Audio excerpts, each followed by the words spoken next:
मैं निशान आपका फिर से स्वागत करता हूं अपनी डेटा स्ट्रक्चर एंड एल्गोरिथम की इस वीडियो सीरीज में। अभी हम बेसिक प्रोग्रामिंग के क्वेश्चंस कर रहे हैं और आज हम जो क्वेश्चंस करेंगे वो कुछ इस तरह से है कि आपको एक नंबर गिवन होगा n और आपको पता लगाना है कि ये नंबर जो n है ये एक प्राइम नंबर है कि नहीं। तो कैसे करना है इस क्वेश्चन को, चलिए देखते हैं। Let's dive in. तो देखो यार, क्वेश्चन बड़ा स्ट्रेट फॉरवर्ड है। ये आपको एक नंबर n गिवन होगा और आपको बताना है कि ये नंबर प्राइम है कि नहीं। ओके, प्राइम नंबर की कंडीशन क्या होती है एक बार डिस्कस कर लेते हैं। वैसे तो आप में से सबको पता ही होगा, फिर भी एक बार डिस्कस कर लेते हैं। प्राइम नंबर एक ऐसा नंबर होता है जो सिर्फ दो नंबर से परफेक्टली डिविजिबल होता है। जैसे मैं अगर n की बात करूं तो वो सिर्फ दो नंबर से परफेक्टली डिविजिबल होगा। उनमें से पहला है 1 और दूसरा है खुद n। बस इन्हीं दो नंबर से ये परफेक्टली डिविजिबल होगा। इनके अलावा और अगर ये किसी से भी परफेक्टली डिविजिबल हो रहा है तो इसका मतलब कि n जो है वो प्राइम नंबर नहीं है। ठीक है, तो देखो यार, परफेक्ट डिविजिबिलिटी की कंडीशन तो हम काफी बार लिख चुके हैं ना। k मॉड्यूलो a अगर मैं लिखूं, इसकी वैल्यू 0 आ जाए तो इसका मतलब क्या है कि k is perfectly divisible by a। ठीक है, तो मतलब अगर k a से मॉड्यूलो देकर 0 रिजल्ट दे रहा है तो इसका मतलब क्या है कि k जो है वो a से परफेक्टली डिविजिबल है।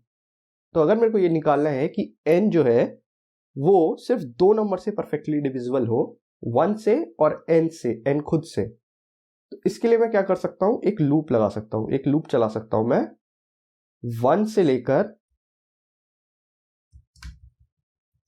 n तक। ओके, इस तरह का एक लूप चला दूंगा मैं 1 से लेके n तक। सारी वैल्यूज को यहां पे रख दूंगा, जो ये a है इसकी जगह पे। ओके, और जो ये k है इसकी जगह पे मैं n को रख दूंगा।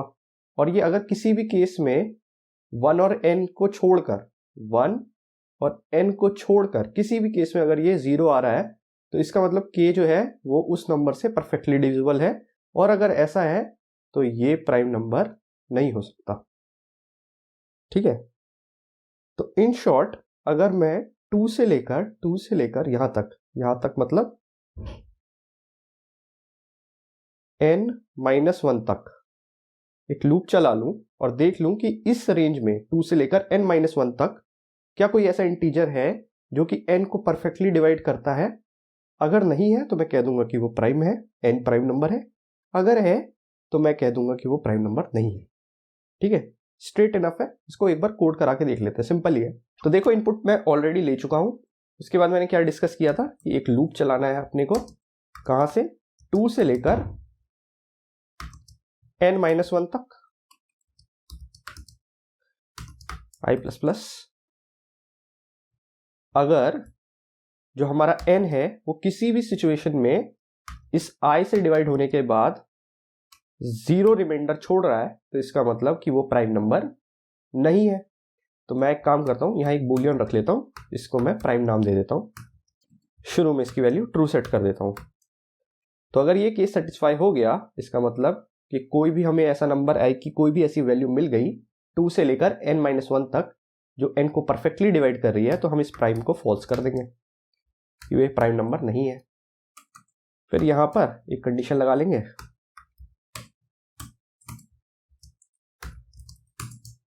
और अगर ये प्राइम जो है वो ट्रू आ रहा है तो सिंपली प्रिंट करा लेंगे यहां पे क्या, कि n इज प्राइम। और अगर ऐसा नहीं है तो इसको ही कॉपी कर लेता हूं मैं, सिंपली यहां पे प्रिंट करा लेंगे n इज नॉट प्राइम। इस लॉजिक से ये हो जाना चाहिए। एक बार मैं इसको रन करा के देख लेता हूं। तो ट्राई करते हैं। 12 प्राइम नंबर नहीं है तो n इज नॉट प्राइम आ रहा है। किसी प्राइम नंबर के लिए ट्राई कर लेते हैं। 37 प्राइम नंबर है, ट्राई कर लेते हैं क्या ये प्राइम नंबर आ रहा है। तो हाँ, प्राइम नंबर आ रहा है। कोड तो सही चल रहा है, कोड नो डाउट सही चल रहा है। बट आप इसकी कॉम्प्लेक्सिटी, हम लोग पिछली वीडियो में कॉम्प्लेक्सिटी की बात करते हुए यहाँ पे आया ना, तो इसकी एक बार कॉम्प्लेक्सिटी देख लो कितनी हो रही है। तो देखो, इनपुट साइज के हिसाब से इसके नंबर ऑफ ऑपरेशंस कैसे चेंज होंगे वो देखिए।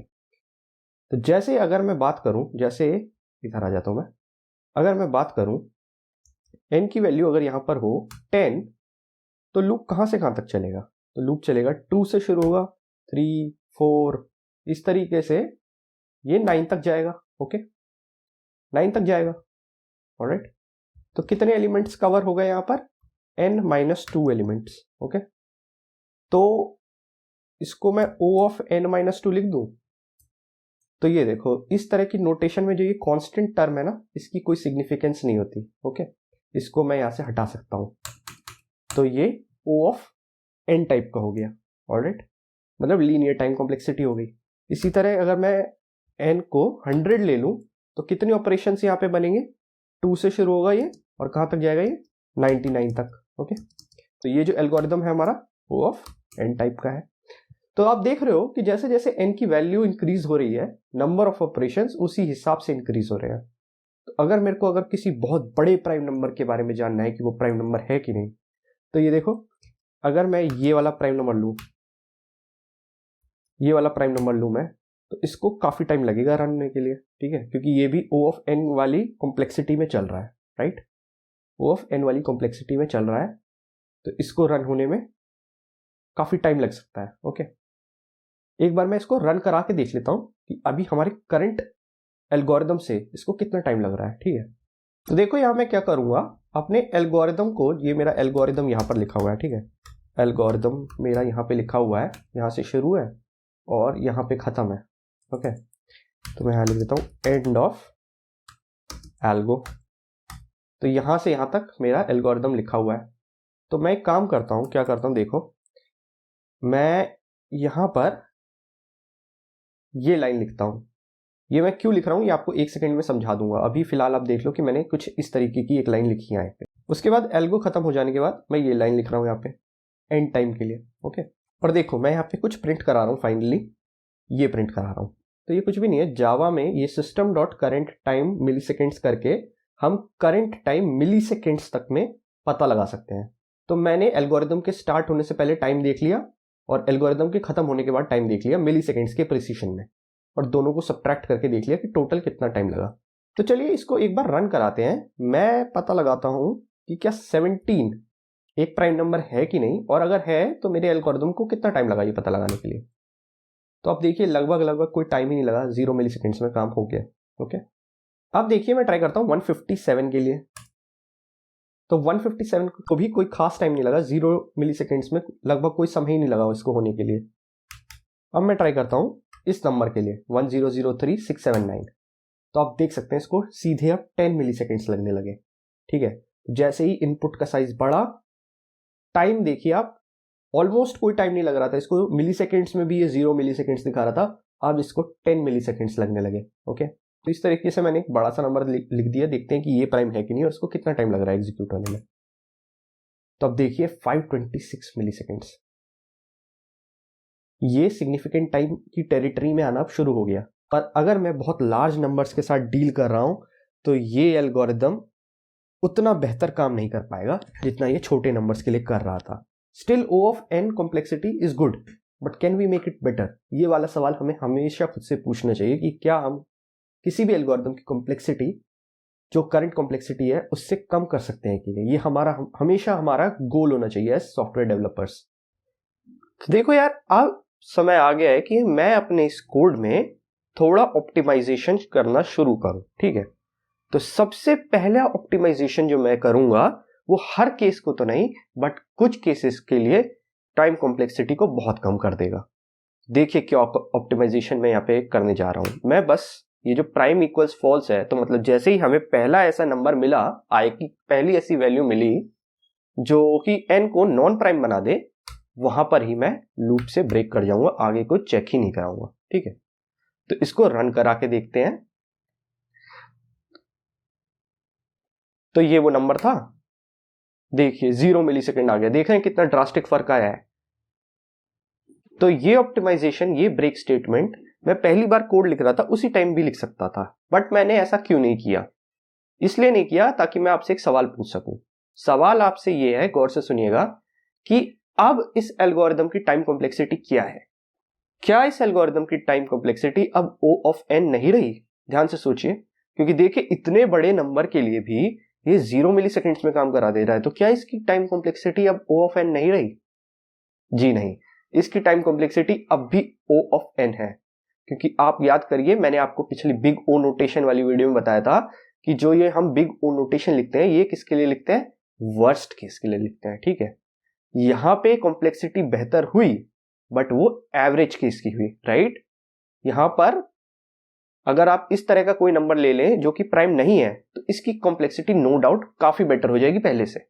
बट अभी भी अगर हम कोई प्राइम नंबर की बात करें तो उसके लिए अभी भी O ऑफ n ऑर्डर के ही कंपैरिजंस होंगे, राइट। तो इसका मतलब हम अभी भी इसकी वर्स्ट केस कॉम्प्लेक्सिटी को ठीक नहीं कर पाए हैं।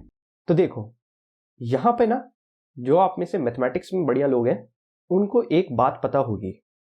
क्या पता होगी? कि हमें ये सारे नंबर्स को चेक कराने की जरूरत नहीं है। इनफैक्ट हमें 2 से शुरू करके, ठीक है, सिर्फ स्क्वायर रूट ऑफ n तक जाने की जरूरत है, सिर्फ स्क्वायर रूट ऑफ n तक। क्यों मैं ऐसे कह रहा हूं एक बार देख लेते हैं। तो मैं एक एग्जांपल लेता हूं 36, ओके। मेरे को पता लगाना है कि 36 एक प्राइम नंबर है कि नहीं। तो इसके सारे फैक्टर्स देख लेते हैं क्या होते हैं। तो अगर मैं कहूं कि 1 इंटू 36, ये 36 हमें रिटर्न करेगा। 2 into 18, okay. 3 into 12, 4 into 9, 6 into 6। अब देखिए अब यहां से इंटरेस्टिंग चीज शुरू होगी एक, ठीक है। अब देखिए नेक्स्ट जो होगा वो होगा 9 इंटू 4, ओके। 9 इंटू 4 के बाद नेक्स्ट चीज यहां पे होगी 12 इंटू 3, ओके। उसके बाद यहां पर आएगा 18 इंटू 2 और फाइनली यहां पर आएगा 36 इंटू 1। कुछ नोटिस किया आपने? नहीं किया तो मैं करवा देता हूं। ये देखिए 2 इंटू 18 और 18 इंटू 2 सेम चीज है, राइट। तो मतलब दो में से एक ऑपरेशन भी अगर हमने देख लिया तो दूसरे का काम अपने आप ही हो जाएगा, दूसरे की जरूरत नहीं पड़ेगी। फिर ये देखिए 3 इंटू 12, 12 इंटू 3, दोनों में से एक देख लो, दूसरे को देखने की जरूरत ही नहीं है। फिर ये देखो 4 इंटू 9, 9 इंटू 4, सेम चीज है। 1 और 36 की तो हम वैसे भी बात नहीं कर रहे हैं लेकिन फिर भी ये सेम है, ठीक है। इसको तो आप काउंट भी मत करो लेकिन फिर भी ये सेम है।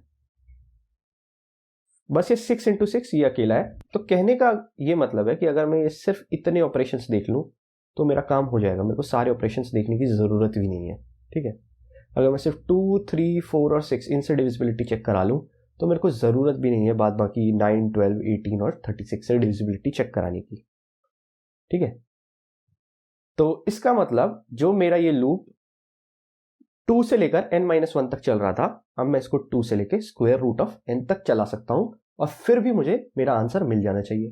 तो चलिए इसको मॉडिफाई कर लेते हैं। तो लूप की कंडीशन को मॉडिफाई करने से पहले एक बार मैं टेस्ट कर लेता हूं कि ये नंबर 103679 इसको बताने के लिए कि ये प्राइम नंबर है कि नहीं हमारे एल्गोरिथम को करंटली कितना टाइम लग रहा है।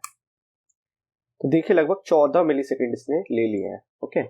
तो अब जो मॉडिफिकेशन मैंने आपके साथ डिस्कस किया कि आई को सिर्फ स्क्वायर रूट ऑफ n तक ले जाने की जरूरत है वो यहाँ पे लिख लेता हूँ। तो ये देखिए वही बात हो गई यहाँ पे, I into I less than equals to n लिखा मैंने। तो अगर आप I square less than n लिख सकते हैं इसको, तो स्क्वायर उधर जाएगा तो I less than equals to square root of n हो जाएगा, ओके, एग्री। तो इस पे रन कराते हैं, देखते हैं कि सेम एल्गोरिथम में अब कितना टाइम लगता है इसे। तो देखा आपने अब सिर्फ 1 मिलीसेकंड का टाइम इसको लगा, कितना ड्रास्टिक इंप्रूवमेंट है यहाँ पर, राइट। ऐसा क्यों है बताता हूं। अब जो हमारी ये लेटेस्ट अप्रोच है इसकी कॉम्प्लेक्सिटी में बताऊं क्या है। इसकी कॉम्प्लेक्सिटी है big O of square root of n। Big O of square root of n की कॉम्प्लेक्सिटी है इस नए अप्रोच की, ठीक है, जो कि पहले से बहुत बेहतर टाइम कॉम्प्लेक्सिटी है। तो आपने देखा कि कैसे हम ये छोटी छोटी चीजों का अगर ध्यान रखें तो अपने एल्गोरिथम को ऑप्टिमाइज कर सकते हैं और उसकी टाइम कॉम्प्लेक्सिटी को बहुत कम कर सकते हैं, ठीक है। तो ये सवाल कराने का मेन मकसद ही यही था कि पिछले वीडियो में जो हमने टाइम कॉम्प्लेक्सिटी के बारे में डिस्कस किया था तो उसको एक बार प्रैक्टिकली भी हमें देख लेना चाहिए था। तो इसीलिए मैंने ये पूरी की पूरी ये वीडियो आपके लिए बनाई। बाकी प्राइम नंबर निकालना is not a very big thing, but इससे आपके दिमाग में स्टैब्लिश हो गया कि ये जो ऑप्टिमाइजेशन वाली बात मैंने पिछली वीडियो में कही थी टाइम कॉम्प्लेक्सिटी वाली, वो क्यों इतनी इंपॉर्टेंट है और क्यों आगे जो हम सवाल करने वाले हैं उसमें भी हमें ये छोटी छोटी चीजों का ध्यान रख के हमेशा इस अप्रोच के साथ चलना चाहिए कि एक बार हमने पहले आउटपुट निकाल लिया, कोई एक एल्गोरिथम डेवलप कर लिया जिससे आउटपुट आ रहा है, उसके बाद हमें हमेशा ध्यान रखना चाहिए कि कैसे हमारा जो एल्गोरिथम है हम उसकी टाइम कॉम्प्लेक्सिटी और स्पेस कॉम्प्लेक्सिटी को बेटर कर सकें, राइट। तो आई होप ये वाली बात आपको समझ में आई होगी। अगर ये वीडियो आपको अच्छी लगी हो तो इसको ज़रूर लाइक कीजिएगा, चैनल को सब्सक्राइब कर दीजिएगा और नोटिफिकेशन बेल को ज़रूर दबा दीजिएगा। फाइनली वीडियो खत्म करने से पहले आपसे एक और बात करना चाहूँगा। एंट्री एलिवेट हिंदी आपके लिए खास लाया है एक फुल स्टैक वेब डेवलपमेंट का कोर्स। अगर आप भी फुल स्टैक वेब डेवलपर बनने में इंटरेस्टेड हैं तो आपको ये कोर्स बहुत काम आएगा, क्योंकि हमने इसमें फुल स्टैक वेब डेवलपमेंट के सारे एस्पेक्ट्स को बहुत ही डीपली कवर किया है। अगर आप भी इस कोर्स में इनरोल करना चाहते हैं तो इसकी पूरी डिटेल डिस्क्रिप्शन बॉक्स में मौजूद है और आपको हमारा कॉन्टैक्ट डिटेल्स भी डिस्क्रिप्शन बॉक्स से मिल जाएगा। Thanks for watching this video. अपना सपोर्ट हमारे लिए ऐसे ही बनाए रखिए। Good bye.